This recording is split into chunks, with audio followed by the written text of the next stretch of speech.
சமீபத்தில் போயிருந்தேன். இந்திய ரூபாயை கொடுத்தா அதிக ரூபா தர்றது அந்த நாடு தான். ₹1 நீங்கள் கொடுத்தீங்கன்னா அவங்க $4 தர்றாங்க.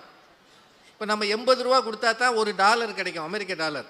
ஆனால் இலங்கையில் ₹1 கொடுத்தா $4 அவங்க ரூபா தர்றாங்க. அங்கே ஒரு சாப்பாடு, மதிய சாப்பாடு எவ்வளோ தெரியுமா? அவர் ரூபாய்க்கு ₹1500.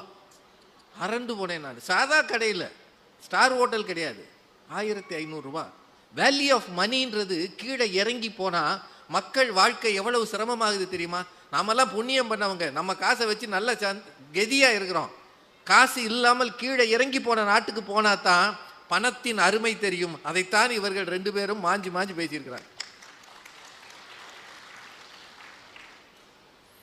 காசுன்றது ரொம்ப முக்கியம் ஐயா. யார்கிட்டையாவது காசோட அருமை தெரியணும்னா யார்கிட்டையாவது கடன் கேட்டு பாருங்க. இப்போ எங்களோட பேச